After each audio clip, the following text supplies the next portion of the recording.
Chapter 16. A Plea Deal for the Victim. I arrived in Chapel Hill, still haunted by the weight of what had happened. The trial loomed over me like a surreal nightmare that could always get worse, each day darker than the last. It felt like I had one foot in the upside down, that decaying alternate world from Stranger Things, gray skies, black vines coiling through every structure, flakes of ash suspended in the air like frozen sorrow. A world where sunlight never broke through, and something monstrous always lurked just out of sight.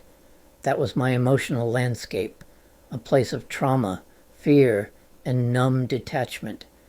One version of me walked Chapel Hill's streets. The other was trapped in that shadow world, haunted, hunted, unseen.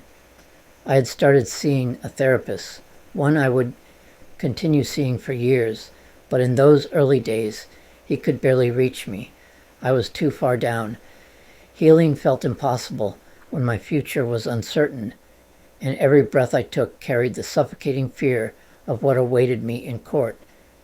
Because no matter how implausible Anna's story was, sitting in front of two detectives in bloody clothes had not been enough to convince them of the truth. At night, I slept on the floor of the homeless shelter. During the day, I found temporary refuge in the libraries on UNC's campus. I'd sit at a computer, pretending to research or write, anything to keep my mind from spinning. I still didn't allow my mind to go to the place where the charges existed, didn't understand the sentence I was facing, and my lawyer hadn't explained any of it. I was moving through fog, without a map, without a compass. The call that changed everything. It was sometime in July 2006 when I called my lawyer from the UNC campus. He picked up, abrupt and urgent. "Come to court. Now." No explanation, no context, just now. I asked how long I had, but he didn't care, just that I needed to get there fast. My pulse spiked. I grabbed my things and rushed to the bus from Chapel Hill to Duke. From there, I walked toward the courthouse in a panic, nearly running. My heart was racing, not just from the exertion, but from the deep-rooted fear I had lived with since being charged. I had already missed a court date once, and the shame and terror of that mistake still sat in my bones. I could not afford another one. By the time I reached the courthouse, sweat clung to my skin. I was gasping for air, not just from the walk, but from the dread clawing at my insides. No matter how implausible the charge was, my only fear that morning was being late, getting in trouble, being punished for missing something. I had no idea this was a turning point, a break in the case that would define the rest of my life. I was terrified of being arrested for failure to appear, not of walking into a courtroom where my lawyer would ambush me and unravel my future in minutes. The ambush.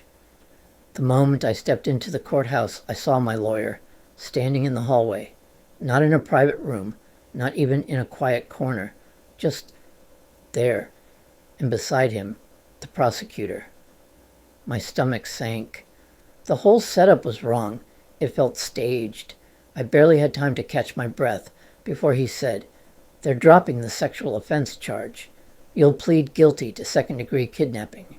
No additional jail time, just time served and probation." I couldn't believe what I was hearing.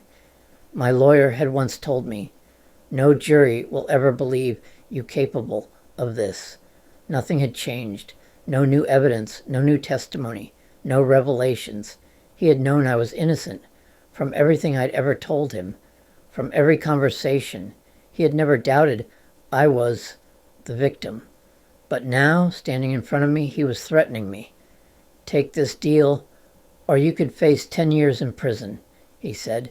"We discussed this." We hadn't. That was a lie. He had never told me what the potential sentence might be. Why would he? If he truly believed no jury would convict me, there was no reason to warn me of prison time. The implication had always been that we'd win. That truth would matter. Now I was being railroaded, ambushed. He was cornering me and doing it with the prosecutor present. I was frozen with fear. And in that surreal moment, something happened that still stuns me to this day. I looked at the prosecutor for comfort. She wasn't smiling. She wasn't reassuring. But she wasn't threatening me either. My own lawyer was the one making threats.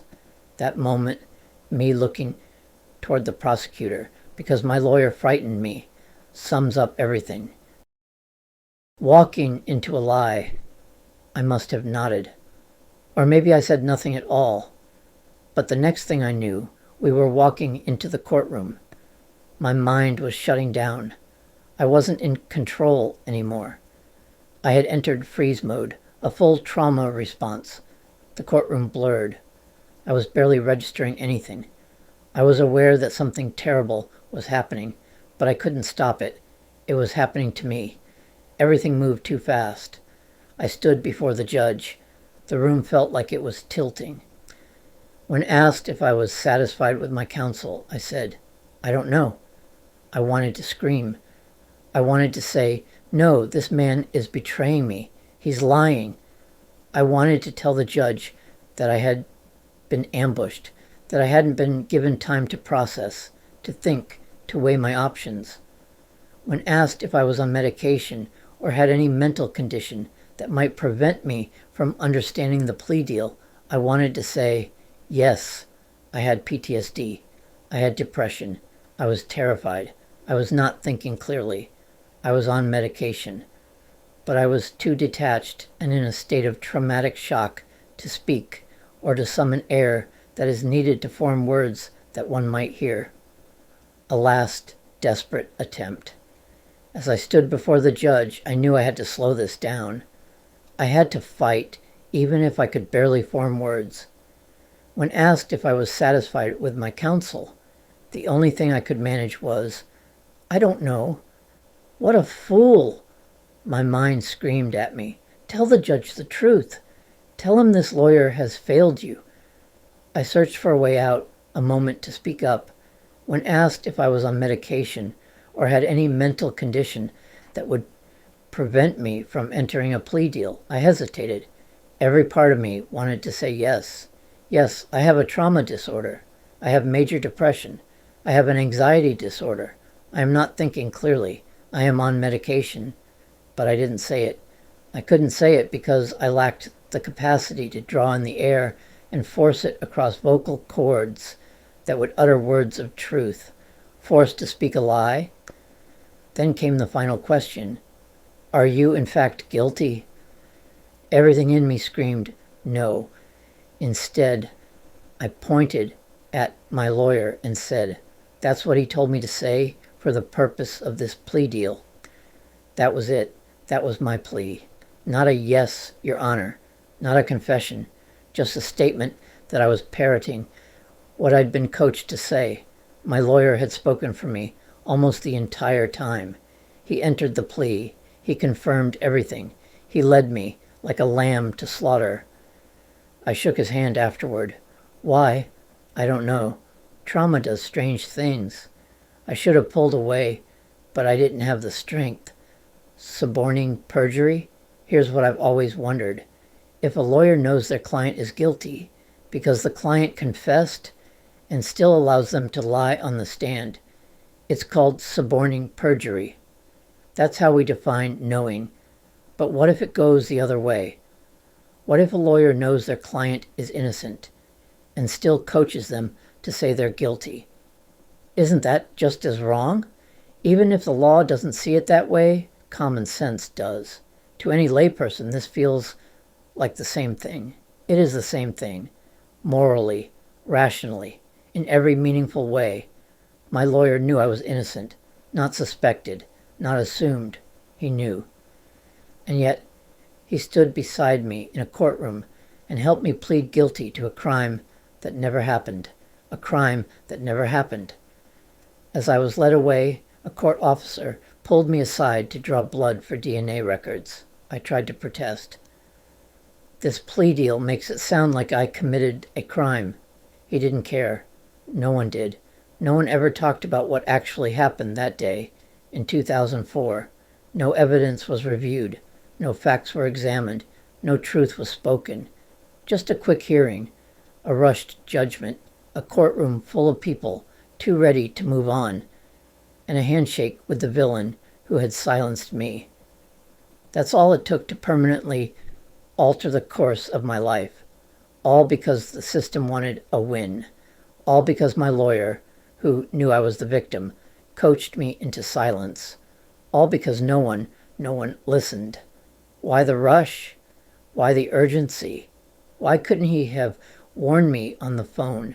Why couldn't I have had a night to think, to speak to someone I trusted, to feel the weight of the decision I was being coerced into making? Because letting me think was the last thing anyone wanted. My silence was convenient. My trauma, my fear, my confusion, they all served the system better than my voice ever could. If I had been given time, even the hour-long trip to Durham, I would have been ready to say no. No, no, no! I would have realized that an actual prison would be no worse than the virtual prison created by this plea deal.